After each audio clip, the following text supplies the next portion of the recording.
There's a circle of life with external monitors, the portable monitors that you want to carry around and duplicate a screen on your laptop, but not take up a lot of space. Real nice and slender. I've tried to grab some from 4K to 1080p to now touchscreen and just try to create this circle of monitors that exist that you may not know about to give you a clearer idea. So if you subscribe to the channel, you would know that this is the fourth external monitor, I think, that I've reviewed, but different from the rest. This is the WIMAXIT by andycine. This is the model. Hold that thought. This is model M1560CT2. You can get to that through the website or a couple links I'm going to leave down in the YouTube description. So if there's any specs that I don't hit, make sure to go check out the couple links I'm going to leave for this guy so that you can read some reviews for yourself and stuff and see if this is something you might want to pursue. So in the packaging, of course, you're going to get this guy here, and this thing flips over, covers, magnetic. We've kind of seen this design before. It snaps back upon itself here, and then this hinges up and down and will rest on your table at a few different positions. If you go too far with it, it will slide down and not really hold its position too much, but then it gets to a position to where it will stay. So there's a line in between there where it won't work and will work and kind of won't work. So I hope that clarifies that. And in the packaging, you will get a USB type C to C, USB type C to USB, and a mini HDMI to a standard HDMI, and an adapter as well, small little adapter, some cables. So everything you should need. They're not very long, so you may want, if you know you're going to set this up some distance away, you might want to go ahead and purchase longer cables. And the cool thing about this touchscreen is you can extend from your phone. You can use this OTG, like connect it up USB to USB, and your Android phone can go into actual desktop mode, which we'll go over that.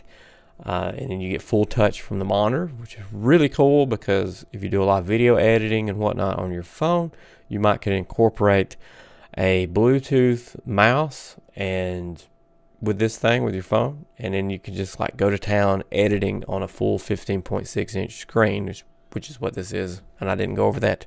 IPS full HD 1080p touchscreen. This is pretty much just plug and play. Your computer, if it has a USB type C port, that doesn't necessarily mean that you'll be able to go USB to USB and be done. You might actually have to incorporate the HDMI into it, and then for the image, and the USB type C will be for the touch functionality, which then your Windows will recognize as a tablet. You can turn this display into a tablet, and we'll look at that as well. But just know that just because you have a USB type C, it may not carry data and power, so you may need to use the type C just for the power and the HDMI for the video feed, but you can get your touch through the type C port, which is what I ran into with all my computers except for my wife's laptop. So I tried 3 separate computers. I had to use the USB type C and HDMI to get the touch functionality. And with my wife's laptop, which is newer, probably the newest, the Type-C port was able to carry everything, the touch and the video feed and all that. Contrast ratio is 800:1, if you were curious about that. And, you can use this anywhere a monitor is present. You can hook this up to your PS4, 5, Xbox, and all that kind of stuff. Now I'm going to test this off my laptop, and I have, you can see here, the HDMI and the Type-C, because that's how it has to be done. And you can see here in the background, this is the laptop that I'm connected to this with. It's a duplicated screen. Now you'll notice that it's pretty dim. It resets itself every time it connects, so there's like no internal battery at all to be able to maybe maintain some of the settings or something like that. And I kind of wish that exists, because now you do get a full array of buttons down the side here. For navigation, menu, up down because it does have volume in here. It has 2 nice speakers. So now we've got it up to full brightness, and basically what you'll do is menu, and you'll press menu to go through things, volume up and down to go through the menu settings. So if you want to see what that looks like, there are the menu settings there, and there you can cycle through all of those. So you do get a full array of settings and stuff like that, which is nice. Menu will go into it. You keep going into menu, and then input will bring you back out and close out the menu screen. Now with the brightness turned up and stuff, it equals the monitor over here, so it looks good together. It's kind of a matte semi-glossy finish on here, so you can see fingerprints and smudges and stuff whenever the unit is off, but kind of fairly almost goes away. Shows up a little bit in the light there, but nothing too annoying or crazy because you will be handling this and throwing this around. It's a touchscreen. So they did a good job with the finish of this. It is very responsive, so there's no issues with anything on that side of it. It's kind of hard for me to, there we go. So it is responsive. And there you can see that you do get your full touch bar here. And what did I search last? UPS tracking, free disc grill, Nebula Cosmos projector. Okay. So nothing too scandalous, and yeah, you can see a full array, so you can just tap, tap, tap, tap, tap, tap, tap. Works great, no issues. Show you the video functionality of this and the speaker array itself. You can turn that up really loud, and it gets loud. Doesn't distort at high volumes, the speaker doesn't. You can turn that down, and why not go ahead and select that guy and see if it will do 60 frames per second. Wait, there we go. So it'll do 60 frames per second, no issues here, and this is at 2K upscale from 1080. So it shows this on here, but it's a 1080p monitor, but it will do 60 frames per second as an option. So cool. Before I forget to, on this side of it, since we talked about the other side, you do get a headphone jack here.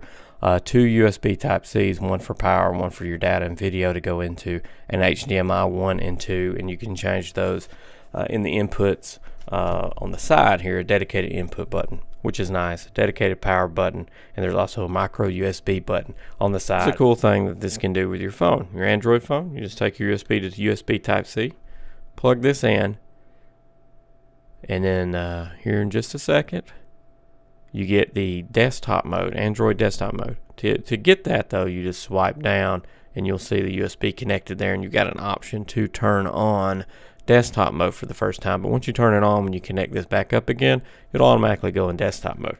Now, of course, it defaults the brightness down all the way and doesn't retain its settings. So it's real quick. Menu, menu, menu, and then hold down up, and then you're back up at full brightness. Then you go input, input, input, and you're back out again. You have this full 15.6 inch screen that's from your phone mirrored in a desktop mode, which is very epic in my opinion. Very cool. And you got full access to all your apps at a push of a button down here. And then you can pull apps up here to be up in the top. So if you want to edit a video, like you can go here and go to my editing app, boom, and in here is my editing app, so you can go in and actually edit in YouTube app, and you can just drag, pop that thing right up, scroll, play a video, a full screen button up in the top that you can press, and you got your full tap to go, you know, forward and back like you do on your mobile device. But we can downsize that in the corner, and then you can fill it back up in the full screen mode up there in the top if you wanted to. So that's very cool that you can duplicate your phone and actually get some work done and get you a Bluetooth mouse or something like that and throw that on there, so you don't have to touch it all the time, and it's just more relaxed, and you can be more productive if you needed to do something like editing on this thing. And here's Fortnite on the Switch, and you can see that it's working. There is some lag here. I don't know how much. It may be 40 milliseconds. I really can't tell. I don't think it's 16 milliseconds. It's not that responsive. So it's got to be more than that. As you can see,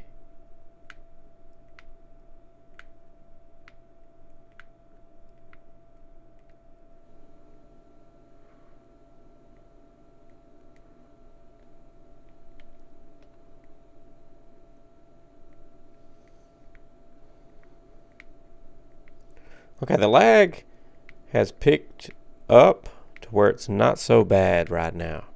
So maybe I was completely wrong earlier.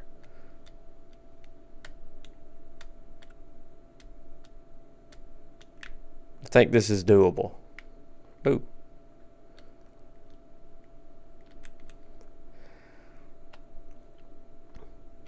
Yeah, it's doable. I was wrong. The lag is fine. It's not that much lag at all. I don't know how much it is, but it's probably 16 milliseconds or 20 milliseconds or something like that. That's what it feels like, but completely doable, playable. So you can play first-person shooters and be just fine, no doubt about it.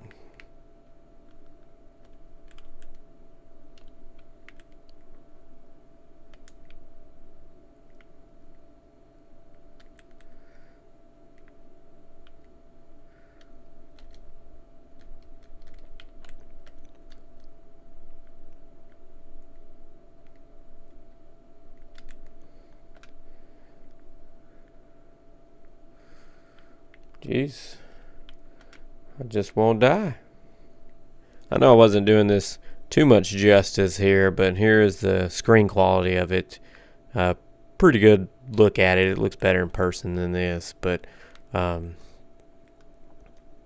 yeah, it looks good. There's nothing about it that doesn't. I'll be happy to play on this, and the lag is not as bad as I had mentioned at all. I don't know why I started out with the bad lag there with the bus, but now using it, it's not bad. So in closing, would I recommend the WIMAXIT full touch 1080p monitor? Yeah, I liked it. It's a good part of the arsenal if I want to do some editing out and about. It's super thin enough to pull it off. Look how thin that is right there. Mega thin. If I need to pull off some editing on the go, on a trip, on vacation with my phone, I can just connect this up via one cable and have, I think it's Microsoft Arc, has a really small mouse that's Bluetooth that will work with your cell phones and stuff, and that works great for editing. I've done that in the past on a tablet, so I know that it would work on your phone. That paired with this would probably work great. I'll leave links to everything, but yeah, make sure to check this out. And unless something really cool comes out in the wash later, this might make up a lot of the spectrum of external monitors that exist right now to purchase. So go check them all out, and make sure to explode on that subscribe button and ding that bell so you get notified of the next product I got coming.